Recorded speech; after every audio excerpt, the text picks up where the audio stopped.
Olá, sejam bem-vindos. Hoje eu estou aqui para entrevistar ela que é consteladora, trabalha com constelação familiar, Uli Holtz, uma grande amiga, uma grande parceira. Seja muito bem-vinda, Uli. Muito obrigada pelo convite. Hoje sou eu que estou aqui com você. Outro dia era você que estava lá comigo, né? Exatamente, foi muito Obrigada legal. pelo Foi convite. muito legal aquela entrevista e hoje eu estou aqui para a gente trocar, né? Aquele dia a gente falou um pouquinho mais sobre a nova medicina germânica e hoje eu quero saber um pouquinho mais sobre a constelação familiar. O que é a constelação familiar? Então, Rodrigo, as pessoas olham e veem a constelação como um método de terapia breve. E ele também pode ser usado como uma ferramenta para um método de terapia breve. Só que a constelação familiar ela traz muito mais do que isso, porque a constelação familiar, na verdade, trata de uma filosofia de relacionamentos. Então, Bert Hellinger, que é um alemão, né? Eu não vou falar da biografia dele, se vocês quiserem, vocês procuram aí na internet, mas ele estudou e também bebeu em muitas fontes.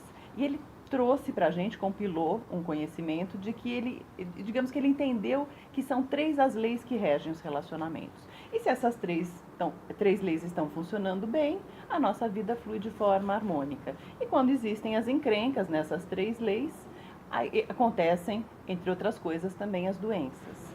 Sim. E como que é essa visão? Como que uma pessoa fica doente na visão da constelação familiar? Então, eu só vou citar as 3 leis, Tá bom. porque quem quiser depois explora isso, né? Então, a primeira lei é a lei do pertencimento, que diz que todos têm direito de pertencer ao seu sistema e que as encrencas acontecem onde existem as exclusões. E especificamente no caso das doenças, o que o Bert Hellinger percebeu no trabalho dele? Que todas as doenças contam a história de uma exclusão. Uma exclusão de alguém do sistema familiar, uma exclusão de um jeito de funcionar que faz parte da minha família e que eu rejeito e não quero. Então é como se eu estivesse excluindo também uma parte daqueles que fazem parte da minha família e pensam da forma que eu não aceito. Então, basicamente, se eu for falar em doença e constelação, sempre a doença conta a história de um excluído da minha família.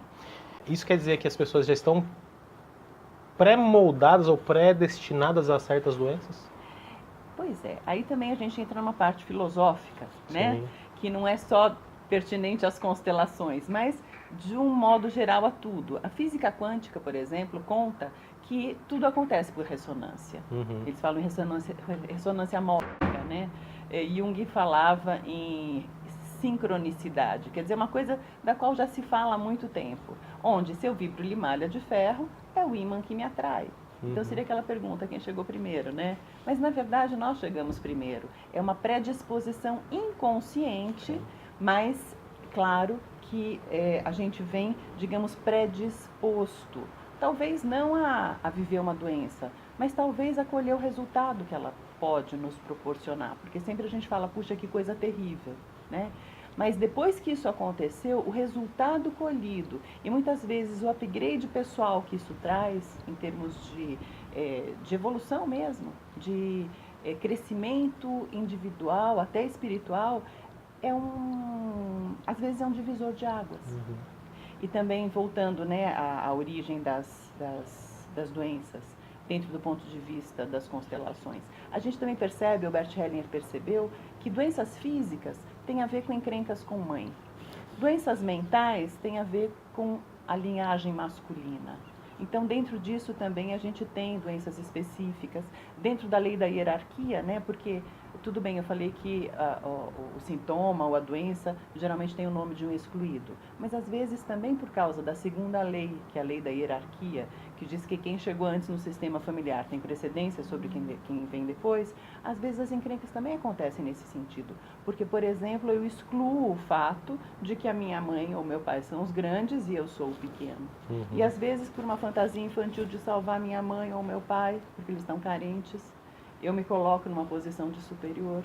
Ou numa arrogância infantil de achar que eles não me deram o suficiente, eu acho que eles não foram bons pais, eu gostaria de ter tido outros, eu também me coloco nessa posição, onde é como se eu excluísse-os como pais e entrasse como pais deles, ou talvez melhor do que eles. Uhum. Quer dizer, também uma forma de exclusão dentro da lei da hierarquia. E, por exemplo, se eu tenho uma dinâmica dessas, que tipo de sintoma eu posso ter? Depressão, pânico, um vazio existencial que eu não sei de onde vem, uma tristeza que eu não sei explicar. que também são encrencas por causa da hierarquia, onde eu adoeço porque eu excluí o fato de eu ser a pequena e de respeitá-los como grandes nessa relação, de entender o que aconteceu ali. Na parte músculo-esquelética tem alguma relação específica? Então, eu assisti aquela entrevista da Louise Hay que você fez e tem tudo a ver.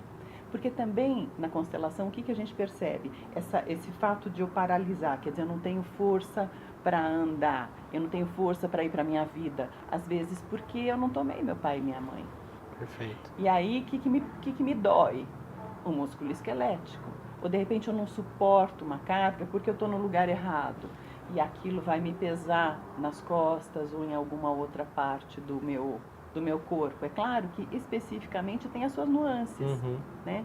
Então a gente, caso a caso, vai percebendo. E o legal da constelação é que ela traz à luz aquilo que está invisível. Então quando a gente faz uma constelação no grupo, o representante, por exemplo, eu posso colocar um representante que representa o sintoma da pessoa.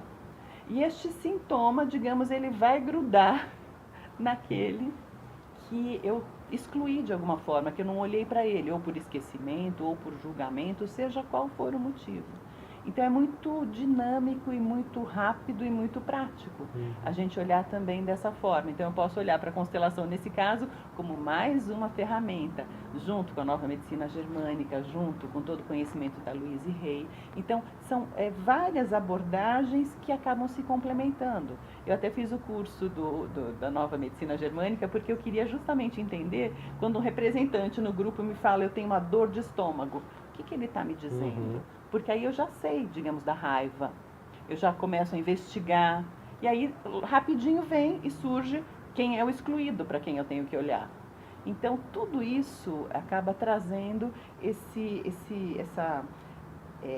é complementar, né? Então acaba uma coisa agregando na outra.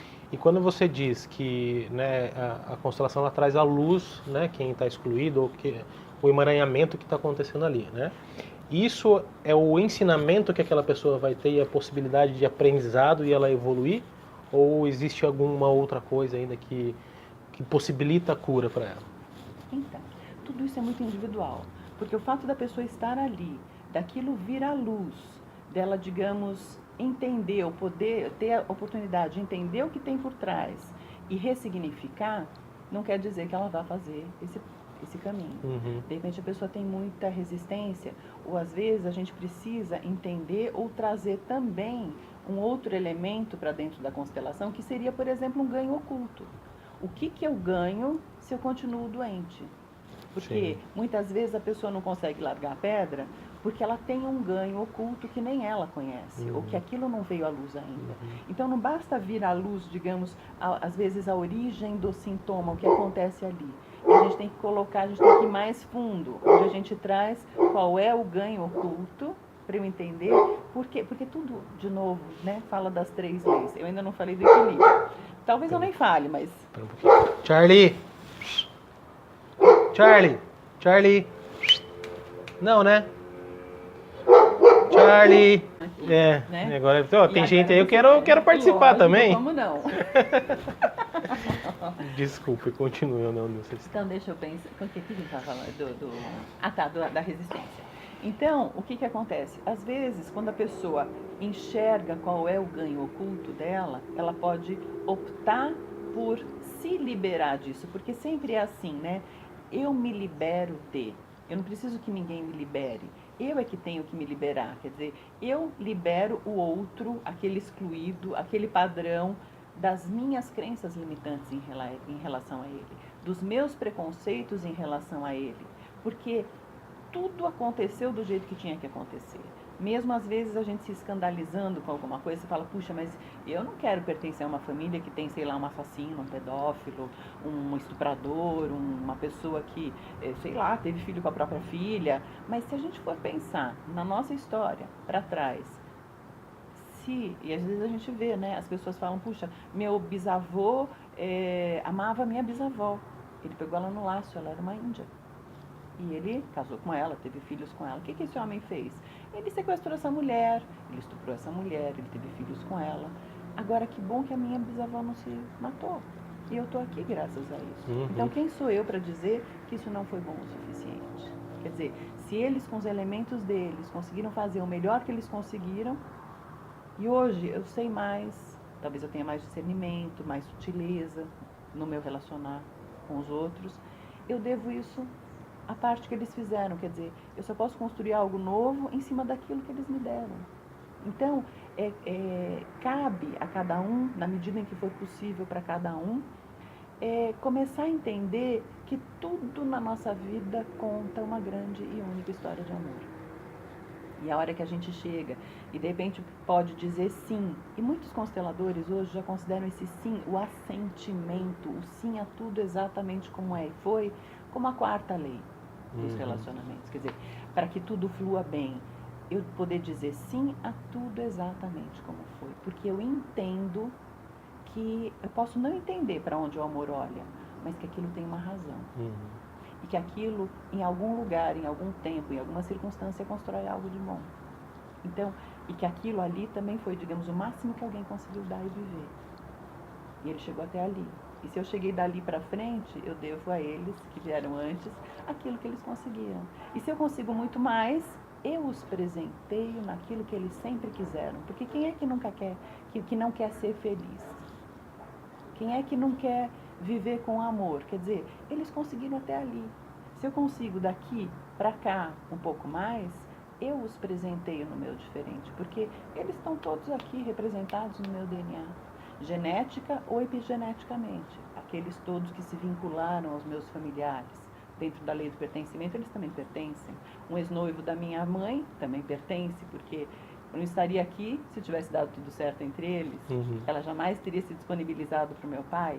Então você vê que, às vezes, claro, é difícil a gente falar em alguns minutos, mas é muito lindo quando a gente vê essa rede relacional. Quer dizer, eu devo a minha vida a tudo que deu certo e a tudo que não deu certo. Né? Então, quer dizer, para mim tudo deu certo. O difícil deles lá atrás é precioso para a minha vida aqui. Hoje. Então, tudo isso, quando a gente, digamos, chega nesse assentimento, e quando a gente inclui tudo que está excluído, quando a gente se coloca no lugar certo dentro da hierarquia, aí as coisas podem fluir com equilíbrio. Com equilíbrio é a terceira lei, não vou falar dela. Mas quando tudo isso flui, a gente tem saúde. Então, digamos que a doença também vem para nos ajudar a chegar nesse estado de homeostase. Sim. E aí o problema é que muita gente fica brigando com a própria história da família, né? E fica se vitimizando e tal. E aí entram os ganhos ocultos. Sim. Porque se eu me vitimizo, se eu não me permito ser mais feliz do que eles foram, eu pertenço. Na desgraça, eu pertenço. E essa é, digamos, uma leitura infantil da mesma coisa. A leitura arcaica. Quer dizer, não tem nada de errado se a minha vida não der certo. Não deu para eles também. Não vai dar para mim também. Eu não me permiti. Tá tudo certo, eu pertenço. Mas existe uma forma nova de olhar, que é dizer, puxa, é verdade, mas eles já conhecem isso. Eles já viveram isso. Quer dizer, eu não estou trazendo nada de novo. Se eu ouso fazer diferente, se eu ouso ser feliz, mesmo que eles não tenham conseguido ser, se eu ouso ser saudável, mesmo que eles não tenham sido, eu presenteio eles. Eu os represento aqui agora. Então, eles ganham através de mim. E aí a gente vê numa constelação no grupo, por exemplo, que os representantes desses ancestrais, eles soltam fogos de artifício. É como se eles dissessem, uau! Um que entendeu, um que foi, isso me dá muita alegria. Isso enche meu coração. E a pessoa consegue ir e conseguir pertencer mesmo saindo. Porque também tem aquilo que o Bert Hellinger chama de má consciência. Às vezes, eu prefiro morrer atolada na lama do que sair e fazer algo diferente, porque eu acho que eu não vou pertencer mais. E aí a fala adulta, gente, olha, eu sei que vocês só sabem até aqui, que vocês conseguiram até aqui. E pode ser que vocês tenham a impressão, ou que eu tenha a impressão de que vocês vão se ressentir comigo porque eu estou querendo fazer diferente, porque de repente eu estou me achando. Mas na verdade, eu cresci. E eu corro agora o risco de desobedecer a programação, porque eu sei que lá na frente, daqui a 5 minutos, eu tenho certeza que vocês vão ter orgulho de mim. E vocês vão perceber que eu fui para esse caminho e dei esse passo pela única razão que eu só posso fazer isso porque eu tenho boas raízes, vocês. E aí, de novo, dentro da lei do pertencimento, eu me permito o novo e não preciso violar a lei. Porque muitas vezes a gente, criança rebelde, adolescente rebelde, fala, vou fazer tudo diferente. E aí pela porta dos fundos, a gente se ressente, entra em má consciência, se sabota, sem ter consciência dessa autossabotagem, que acontece porque eu não aguento, eu não consigo, dentro de mim algo diz não, eu estou traindo, preciso voltar, e aí pela porta dos fundos eu me saboto e fico na mesmice de sempre. Quer dizer, uma leitura arcaica, infantil, da mesma coisa. Porque se eu vou, eu também vou por eles. E isso requer coragem, a coragem de um adulto. Dar um primeiro passo, mesmo que eles digam, puxa, o que você está se achando só porque você estudou mais que a gente? Uhum. Ou falas semelhantes. E aí eu falo, ok, tá bom, eu vou tomar no meu coração essa bronca de vocês, porque eu sei que daqui a 5 minutos vocês vão me abençoar. E vocês vão perceber que eu não estou fazendo nada disso. Eu não sou melhor nem pior, muito pelo contrário. Eu só posso construir um novo porque eu tenho boas raízes. E esse é o estado da cura. Que lindo isso, né? É lindo, não é? Nossa, maravilhoso. Eu sou apaixonado pela constelação, né? E você foi uma das primeiras que eu comecei a acompanhar mesmo, né? As constelações. E é uma mensagem, uma energia, algo muito forte, né? Que nos mostra, que nos dá a possibilidade realmente de fazer o novo, né? De fazer algo diferente. Uhum. Muito legal. E celebra com isso, né? Sim, isso é o mais interessante de tudo, né? E qual uma dica que você pode dar para as pessoas que estão nos assistindo para poder, de alguma forma, dar esse primeiro passo, para poder, né, começar a ter um pouquinho de saúde, começar a ir nessa direção, sair desse quadro, né, às vezes depressivo, como você falou, a ansiedade, enfim, muitos problemas. E com a visão da constelação familiar, o que elas podem começar a fazer? Antes mesmo de fazer uma constelação, antes mesmo de entrar numa terapia, qual uma dica que você daria? Olha, a primeira coisa, o que a gente fala? Que a base de todo esse trabalho é tomar posse da vida que veio através do pai e da mãe. Então, olhar um pouquinho, entender o meu pai. Porque quando a gente olha com atenção, como é que foi a vida do meu pai? Como é que foi a vida da minha mãe? O que eles receberam dos pais deles? O que é que faltou a eles em relação aos pais deles? Muito, assim, vou dizer que, não vou dizer 100%, mas 99,9%, se vocês fizerem olharem realmente com atenção, o que vocês vão perceber? Que os nossos pais nos deram mais do que eles receberam. Então, mesmo que eles tenham dado pouco, se você olhar para trás e perceber o que eles receberam, você vai perceber que eles deram mais do que eles receberam. E a hora que você entende que eles deram mais do que eles receberam, também nasce em você um pouco de misericórdia. Misericórdia, eu estou falando aqui na etimologia da palavra. Misericórdia quer dizer coração vazio, ou seja, eu esvazio o meu coração de todos os preconceitos em relação a eles, de todas as minhas expectativas frustradas em relação a eles. E aí sobra espaço para o quê? Para o agradecimento. Porque eu só posso me manifestar aqui, eu só posso fazer diferente se eu quiser, porque eles me deram o principal, a vida. Então, a dica é, vamos olhar para os nossos pais, porque nós só temos força no nosso lugar. Nós somos os pequenos deles para sempre. E no lugar de pequenos deles, nós podemos ser os grandes para os nossos filhos. Se não também, enquanto a gente estiver reivindicando algo com os pais, de verdade nós estamos de costas para a nossa vida, de costas para o nosso cônjuge, de costas para os nossos filhos, ainda buscando algo deles. Então, a dica é, primeiro olhe para os seus pais.